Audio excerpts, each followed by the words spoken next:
Hi everyone. It is Sunday, August 26th. I have just passed the 3 month post-op mark. Woohoo!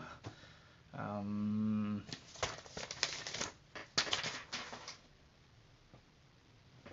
oh, crap. So I have passed the 3 month mark, and I've got some exciting news that I will share with you. And one of those being this. Did you see that? No? Okay, look. I'll try it again for you to see it. I'm gonna go the other way. Did you see that? No? Come on. All right, here we go. Yeah. Okay. So it'll be interesting as I rewatch this video how much of that range of motion there is. Having a herniated disc, I don't think really, or rather fixing it, I don't think it really hampers so much of the range of motion um, that way. I can't even think of it right now. Turning, anyways. But I don't have any pain, which is fantastic because for really the last year plus, I suppose I shouldn't count most recently, but over the last year since I herniated my disc, I've just been in so much pain that going like this has been really painful. Now there is some tightness still in the upper trap right here, so that when I turn, there could be like a little bit of pain, but it's not a lot. This one's really got nothing, so that's great. I haven't really done this until yesterday, and a lot of that's because the doctor has told me don't do that. So I've really stayed away from it. Just so happened that yesterday I was doing something and I just noticed that I did it, and I didn't feel any pain. That's when I started doing it a little bit more. So I'm not going to do it so much.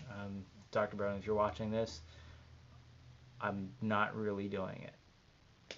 That's probably not very convincing, but it's true. Anyways, Dr. Bowden is a little bit more conservative. I have a lot of friends who are physical therapists, and they have told me that I should be doing some exercises as well as being able to lift a little more than 20 pounds. It doesn't necessarily mean that I should be lifting too much more, but I should be able to progress a little bit more.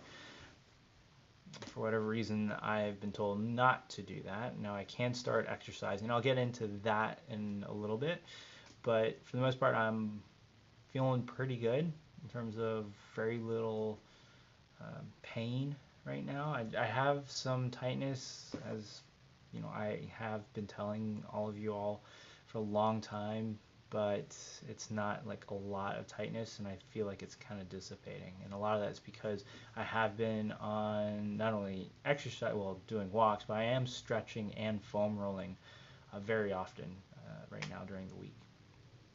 So today I also did, I wanted to show you all my spreadsheet for some of the body measurements. Unfortunately, QuickTime and Apple products, I don't know why, everyone tells me that it should work just flawlessly, but guess what? That thing fails all the freaking time right now, so I don't know what's going on. So now I'm recording on my phone. So I'd show you the body measurements that I've been doing, every other week, but I can't.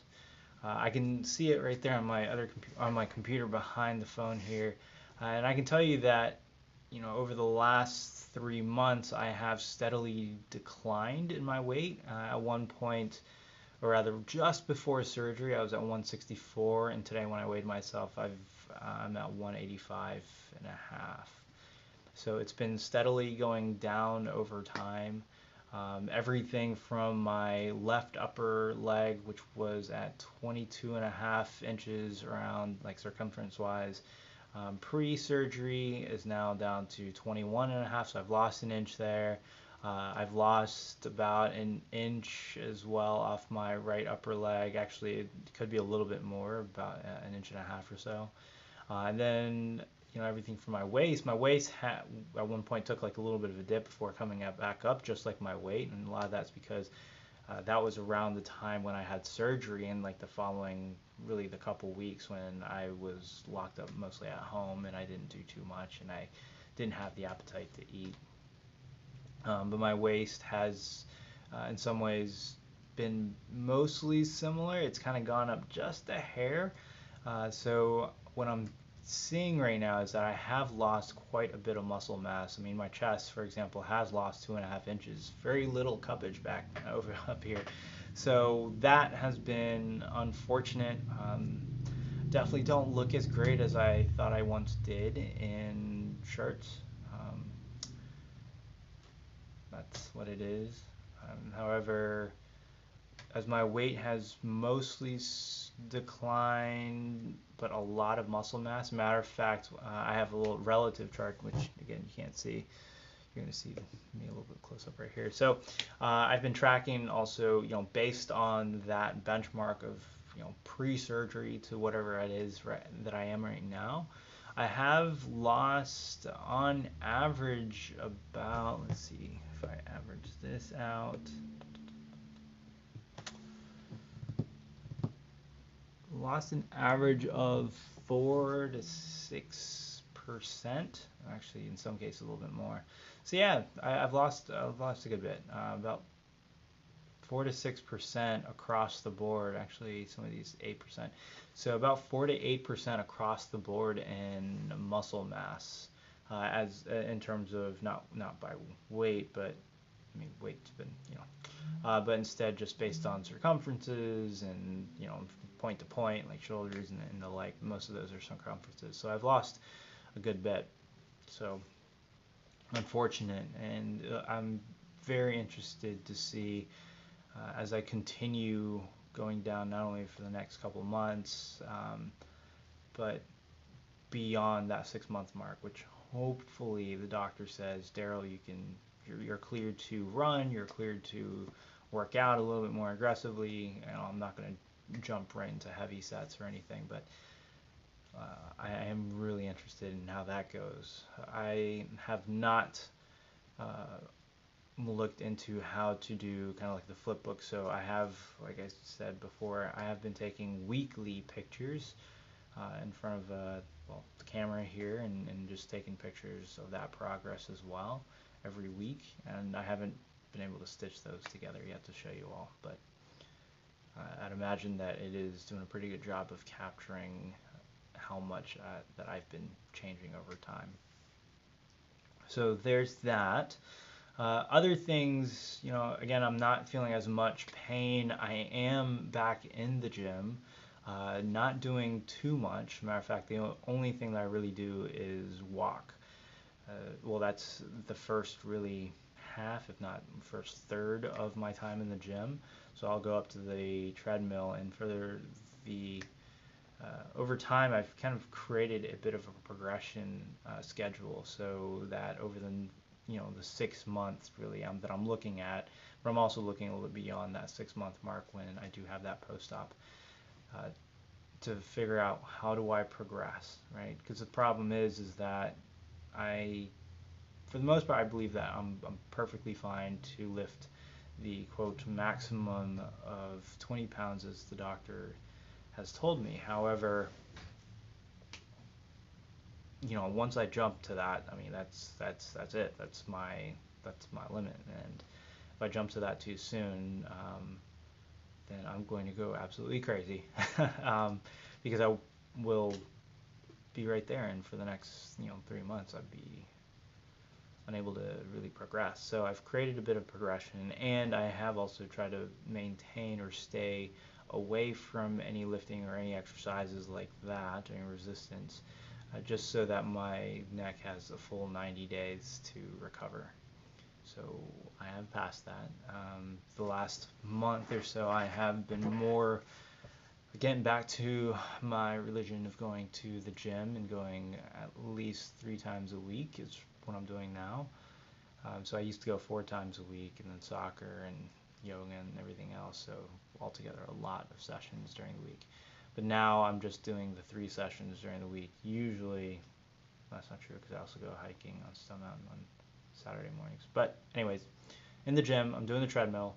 I was doing really going from 2.7. So for example, I do Sundays, Tuesdays, and Friday mornings. And so I would do a progression so that I would increment on speed throughout the week. So going from 2.7 to 3.0 to 3.3, which is just about enough before I start actually jogging, which, well, I have shorter legs, 5'8", but I have shorter legs, so any faster than that I start jogging, which is a big no-no.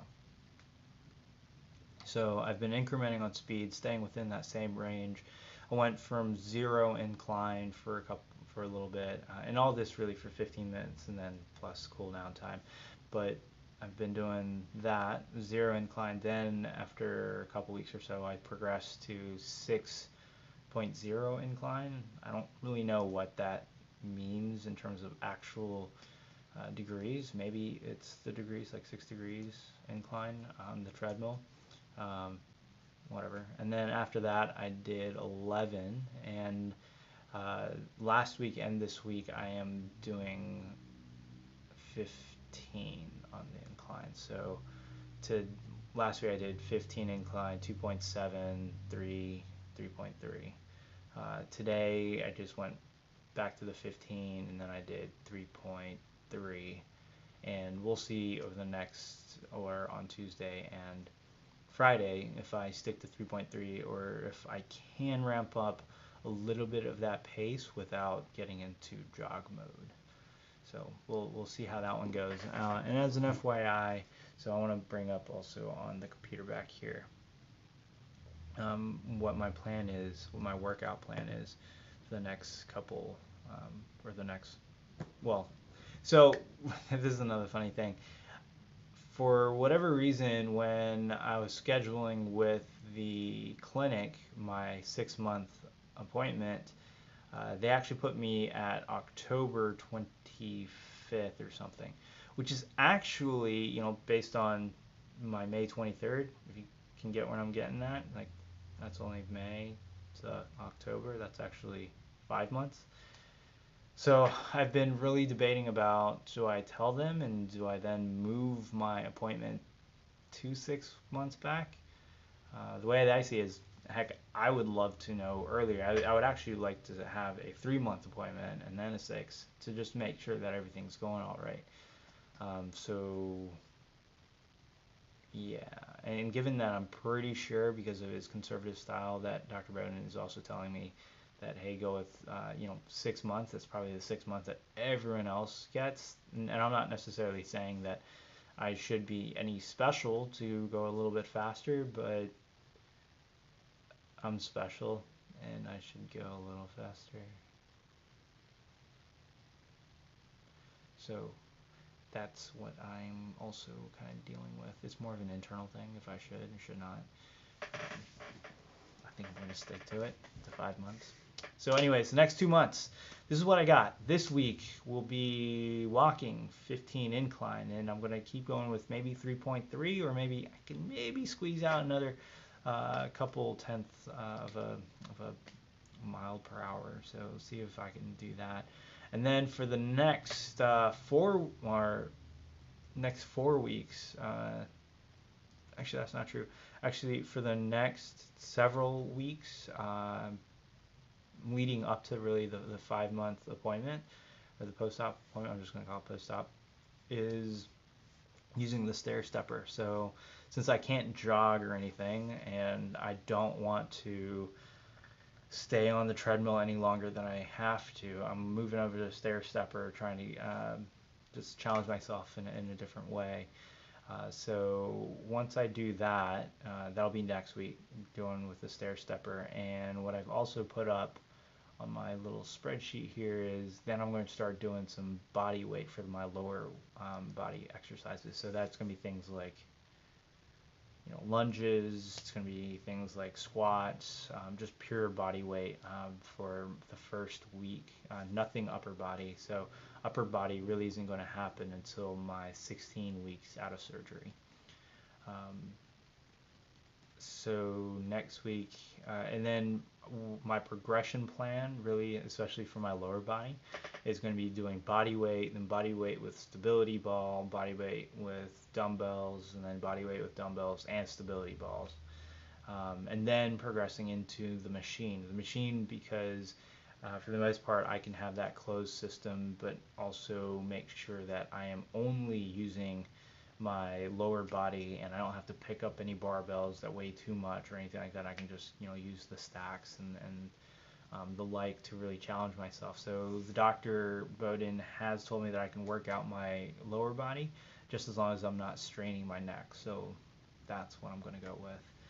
So I'm going to use the machine, especially in that last month and a half or so, to really get back into it. Then on the upper body side, I will start using the machine actually about right 16 weeks post-op. So I'm going to go really light for 2 weeks with machine before I then transition to doing dual arm dumbbell. So if my maximum is 20 pounds on the total up here, then I may actually try to do dual arm dumbbells. So I'll probably just do like, I don't know, 5 pounds or 10 pounds on each hand. Just doing that. And then when I say single arm dumbbell, which is the following week, that's when I'll start progressing to 20 pounds all on one side rather than 5 or 10 pounds. So I'll continue to do that, and then I will start introducing the bands as well. So I have these bands from a company called Rubber Bandits. That's Rubber Band and then ITZ. So I've got an orange band and a red band, so I'll start doing that.